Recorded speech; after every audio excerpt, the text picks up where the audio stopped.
আসসালামু আলাইকুম। প্রথমবারে ভার্সিটি অথবা ইঞ্জিনিয়ারিং অ্যাসপিরেন্ট ছিলা, কিন্তু সেকেন্ড টাইমে মেডিকেল ভর্তি পরীক্ষা দিতে ইচ্ছুক, এরকম যারা আসো ওরা কিভাবে প্রিপারেশন শুরু করবা তা নিয়ে আজকের এই ভিডিওটা।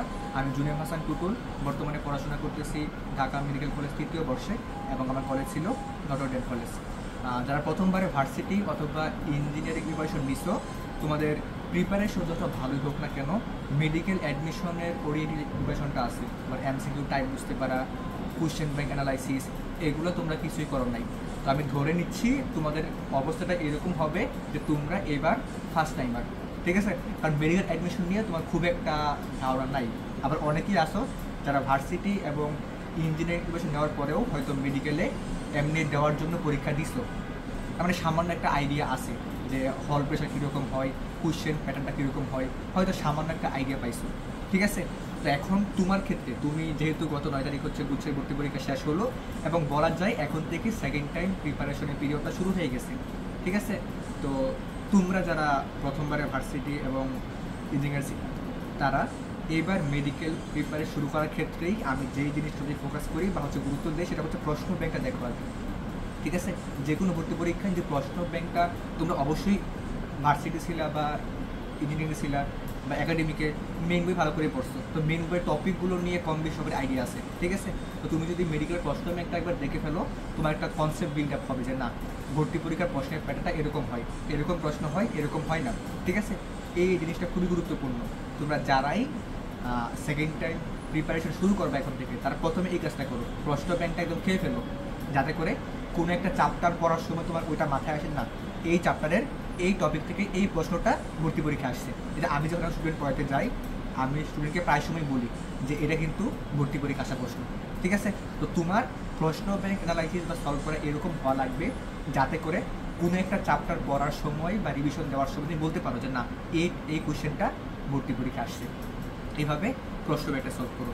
এরপর এরপর কাজ কী হবে? এরপরে কাজ হবে মেইন বইটা খুব ভালো করে পড়া, ঠিক আছে? যদি তুমি প্রথমবারও মেডিকেল অ্যাসপিরেন্ট হইতা, তাহলে হয়তো বলতাম যে আমার প্র্যাকটিস করারও বেশি, ঠিক আছে? বাট যেহেতু তুমি প্রথমবার অ্যাসপিরেন্ট ছিল না, সেক্ষেত্রে আমি বলবো তুমি মেইন বইটা খুব ভালো করে পড়ো, খুব ভালো করে, ঠিক আছে? এবং এই ক্ষেত্রে চেষ্টা করো তুমি প্রশ্ন ব্যাংক সলভ করার সময় যে সকল টপিক থেকে প্রশ্ন বেশি পাইছো সেই সকল টপিকে গুরুত্ব বেশি দেওয়ার, ইনফোগুলো একটু সময় নিয়ে মুখস্থ করার, ঠিক আছে? কারণ ভর্তি পরীক্ষার প্রশ্ন প্রায় সময় রিপিট হয়, কোশ্চেন হুবহু রিপিট না হলেও টপিকটা কিন্তু প্রায় সময় রিপিট হয়, ঠিক আছে? তো ওই টপিকটা তুমি ধরে ফেলো। ধরো তুমি প্রশ্ন ব্যাংক সলভ করার সময় একটা কোশ্চেন পাইছো যে নিচের কোনটি লিউকোপ্লাস্ট বা নিচের কোনটি লিউকোপ্লাস্টের কাজ। তোমার কাজটা কী হবে? এই প্লাস্টিডের পুরো টপিকটা একবার করে ফেলা। ক্লিয়ার? বুঝতে পারছো? মানে তোমার টপিকটা কমন আসে, কোশ্চেন কমন না আসলেও টপিকটা কমন আসবে। এবং এই টপিক জিনিসটা ক্লিয়ার করার জন্য বাজারে সবচেয়ে ভালো যে বইটা আছে সেটা হচ্ছে রয়্যালের মেডি সিরিজ অথবা রয়্যালের গাইডটা হচ্ছে একাডেমিকটা, ঠিক আছে? এইচএসসি প্রিপারেশন নেওয়ার জন্য যে গাইডটা আছে সেটা করতে পারো, অথবা অথবা তোমার যেই রয়্যালের মেডি সিরিজের বইগুলো আছে সেগুলো করতে পারো, ঠিক আছে? কারণ এগুলো হচ্ছে প্রশ্নের যে উত্তর দেওয়া থাকবে এবং নিচে হচ্ছে ব্যাখ্যা দেওয়া থাকে এবং ব্যাখ্যাটায় পুরো টপিকটা ক্লিয়ার করা থাকে। এই যে আমি বললাম না যে লিউকোপ্লাস্টের কাজ কি, এটা কোশ্চেন অপশন আছে, উত্তর আছে, আর ব্যাখ্যাতে পুরো প্লাস্টিক নিয়ে বলা আছে, প্লাস্টিক কি, তার গঠন, তার কাজ, তার প্রকারভেদ। বুঝতে পারছো? তার মানে ওই ব্যাখ্যাটা পড়লে তোমার পুরো টপিকটা পড়া হয়ে যাবে। তার মানে কি, প্রশ্ন ব্যাংক সলভ করার পর যখন মেইন বই পড়বা তখন চেষ্টা করবা যে সকল টপিক থেকে প্রশ্ন রিপিট হয় সেই টপিকগুলো ভালো করে পড়ানো। আর টপিক ওয়াইজ রিভিশন দেওয়ার, প্র্যাকটিস করার সবচেয়ে ভালো উপায় হচ্ছে রয়্যালের মেডি সিরিজ দেখা, ঠিক আছে? এরপরেই সবচেয়ে গুরুত্বপূর্ণ কাজ হচ্ছে প্রচুর প্র্যাকটিস এবং এক্সাম দেওয়া। মেডিকেল ভর্তি পরীক্ষায় তুমি যত বেশি প্র্যাকটিস করবা, যত বেশি এক্সাম দিবা, তোমার অন্য একটা ফ্রেন্ড থেকে তুমি তত বেশি আগায় থাকবা, ঠিক আছে? আমি একটা উদাহরণ প্রায় সময় বলি, আমার কলেজের এক ফ্রেন্ড ছিল অন্য গ্রুপের, তো আমরা প্রায় সময় হচ্ছে একটা কমন গ্রুপে আলোচনা করতাম, পড়াশোনা করতাম। তো ওর হচ্ছে বইয়ের উপর খুব ভালো হচ্ছিল এবং আমি এজুম করছিলাম যে ওর র্যাঙ্ক আমার থেকে মিনিমাম 100-200 আগে হবে, ঠিক আছে? মানে ওর বইয়ের উপর এত ভালো হচ্ছিল। বাট সমস্যা কোন জায়গায় হয়েছে? ও প্র্যাকটিস কম করতো, এক্সাম কম দিত, ঠিক আছে? আমি একটা কোচিংয়ে মেনলি অফলাইন এক্সাম দিছি, বাট বাসায় আমি প্রতিদিন 3টা 4টা 5টা করে এক্সাম দিতাম। সিরিয়াস, আমার রেগুলার 3টা 4টা 5টা এক্সাম দেওয়া হইতো এবং আমার এক্সাম দিতে এরকম একটা আমার চর্চা হয়ে গেছিলো যে ভর্তি পরীক্ষার আগের দিকে আমার 15 মিনিট 20 মিনিটের এক্সাম দিলে মোটামুটি ভালো মার্ক আসতো। ইভেন মেডিকেল একটা অফলাইন এক্সামে আমি 12 মিনিটে এক্সাম 100 পাইছিলাম। মানে এক্সাম দিয়ে প্র্যাকটিস করতে করতে এই অবস্থায় গেছে, ঠিক আছে? তো যত বেশি পারো প্র্যাকটিস করো, যত বেশি পারো এক্সাম দাও, এটা তোমাকে অবশ্যই অন্যান্য যারা আছে ওদের অনেক আগায় রাখবে। হয়তো তোমার ফ্রেন্ড তোমার থেকে ভালো জানে বা তোমার থেকে বইয়ের উপর দখল বেশি, বাট তোমার যদি প্র্যাকটিস কম করে এক্সাম কম দেয়, তুমি খুব সহজে বিট করতে পারবা, ঠিক আছে? এটা গেল। তাহলে কী বললাম? প্রশ্ন ব্যাংক অ্যানালাইসিস করা, প্রশ্ন ব্যাংক সলভ করা, মেইন বইটা খুব ভালো করে পড়া, প্র্যাকটিস করা, এক্সাম দেওয়া। এরপরে হচ্ছে এখন তুমি তো আসলে শুধুমাত্র প্রশ্ন ব্যাংক বা প্র্যাকটিস করার মাধ্যমে একটা বইয়ের কোন বিষয়গুলো গুরুত্বপূর্ণ এগুলো অ্যানালাইসিস করার মতো ক্যাপাবিলিটি বলো, সময় বলো, কোনোটাই তোমার নাই, ঠিক আছে? এই জন্য কী করতে পারো, যে কোনো কোচিং একটা বই পড়ো। এবং এক্ষেত্রে হচ্ছে আমি মেনলি মেডিকেল বইটা প্রিফার করি, মেডিকেল বই পড়তে পারো, অথবা জয়কুলির যে মেডিসিন বইটা আছে সেটা অনেক ভ্যাস্ট, অনেক বড়। যদি এখন থেকে শুরু করো, মানে এই মে মাস থেকে শুরু করো, তাহলে জয়কুলির অ্যাকসেপ্ট কিনে পড়া শুরু করতে পারো, অবশ্যই বেনিফিট হবা। যেহেতু এখানে মেডিকেল, ডেন্টাল, এএফএনসি, তারপর ঢাবি, রাবি, চট্টগ্রাম বিভিন্ন বিশ্ববিদ্যালয়, মেডিকেল, ডেন্টাল সব জায়গার প্রশ্নগুলো এখানে দেওয়া আছে, এবং একটা টপিক ক্লিয়ার করার পরে পরেই ওই টপিক থেকে প্রশ্ন দেওয়া আছে, ঠিক আছে? তো কী করতে পারো, যে কোনো একটা কম্পিনিয়ন বুক, সেটা কোচিংয়ের বই করতে পারে অথবা হতে পারে পাবলিকেশনের বই, ঠিক আছে? সেটা রাখো, মানে সেই বইটা তোমাকে একদম প্রিসাইজ আইডিয়া দিবে যে তোমার কোন টপিক থেকে প্রশ্ন হয়, কোন টপিকটা কীভাবে পড়া উচিত, কোন বিষয়গুলো পড়া উচিত, ঠিক আছে? একটা প্লাস্টিক প্রায় 1.5 থেকে 2 পেজ বই, তাই না? তোমাকে সব পড়া লাগবে, এর পুরো 2 পেজ মুখস্থ লাগবে? অবশ্যই না। তোমার কোনো জায়গায় মুখস্থ লাগবে, কোনোটা মুখস্থ লাগবে না, কোনটা নর্মালি পড়লেই হবে, তাই না? এরকম তো আছে। তো এই বিষয়গুলো আয়ত্ত করার জন্য সবচেয়ে ভালো উপায় হচ্ছে কোচিংয়ের বই অথবা যে পাবলিকেশনের বইগুলো আছে সেগুলো অ্যানালাইসিস করা, সেগুলো পড়া, ঠিক আছে? কারণ এই বইগুলো লিখে অবশ্যই তারা হচ্ছে অভিজ্ঞ, বিভিন্ন বিগত অনেক বছরের প্রশ্ন অ্যানালাইসিস করছে, প্র্যাকটিস করেছে, টিউশনি করেছে বা হোয়াট এভার ইট ইজ, ওরা মোটামুটি ভালো অভিজ্ঞ এবং ভর্তি পরীক্ষার প্রশ্নের প্যাটার্ন নিয়ে মোটামুটি ভালো জানে। বুঝতে পারছো? এই গেল কথা।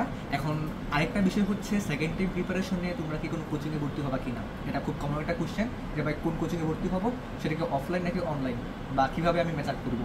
আমি কি প্রিফার করি, যদি বাসার কাছাকাছি অফলাইন কোচিং হয়, মানে যাতায়াত তোমার সমস্যা হবে না, তোমার যাওয়া আসা হয়তো আধা ঘন্টার মধ্যে হয়ে যাবে, ঠিক আছে? সেই ক্ষেত্রে তুমি পুরোপুরি অফলাইন কোচিংটাই করো। যদিও আমি হচ্ছে অনলাইন ব্যাচ চালাই একটা, 20 তারিখ ক্লাস শুরু হবে, বাট আমি প্রিফার করি যদি যাতায়াতের সমস্যা না থাকে তুমি পুরোপুরি অফলাইনে কোচিং করো, ঠিক আছে? এরপর যদি এরকম থাকে যে পেরিফেরিতে ঢাকায় আসতে পারবে না বা আশেপাশে কোনো রিনাউন্ড কোচিং নাই, অফলাইন কোচিং নাই, সেই ক্ষেত্রে তুমি কী করতে পারো, সেই ক্ষেত্রে ইনিশিয়ালি একটা অনলাইন ব্যাচে ভর্তি হতে পারো। পরবর্তীতে কী করতে পারো, লাস্টের 2-1 মাস যেই মডেল টেস্ট ব্যাচগুলো শুরু হয় সেই সময়ে 2 থেকে 3টা অফলাইনে এক্সাম ব্যাচে ভর্তি হতে পারো, ঠিক আছে?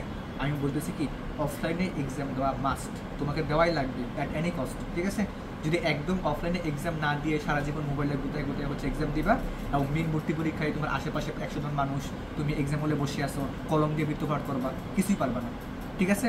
প্যানিক করবা, এবার সহজ ভুলে গেছো, এটা সবারই হয়, প্যানিক করা খুব নর্মাল, অনেকেই করে, বাট এটা হচ্ছে অনেক বেশি হয়ে গেলে দেখবা মার্ক অনেক কমে গেছে, ঠিক আছে? তো অফলাইনে এক্সাম অবশ্যই দেওয়া লাগবে। যদি এখন অ্যাভেলেবল থাকে তাহলে পুরোপুরি অফলাইনে ভর্তি হও, যদি না থাকে তাহলে যে কোনো একটা ভালো অনলাইন ব্যাচে ভর্তি হতে পারো, এবং তার পাশাপাশি লাস্টের 1 থেকে 2 মাসে যে অফলাইন মডেল টেস্ট ব্যাচগুলো বের হয় সেখানে অবশ্যই অফলাইন দেওয়া লাগবে। আর অনলাইন ব্যাচের জন্য বিভিন্ন কোচিংয়ের অনলাইন ব্যাচ আছে, মেডিকোটা ভালো, এরপর হচ্ছে বিভিন্ন অনলাইনে ব্যাচ আছে, আমাদেরও আছে। এটা হচ্ছে আগামীকাল হয়তো পোর্টাল বন্ধ হয়ে যাবে বা হয়তো কিছু এক্সটেন্ড করতে পারি, ঠিক আছে? আচ্ছা, গেল। এরপর কাজ হচ্ছে সেকেন্ড টাইমে কোচিং করাটা কাইন্ড অফ মাস্ট বলি আমি, সেটা অনলাইন হোক বা অফলাইন হোক। কেন?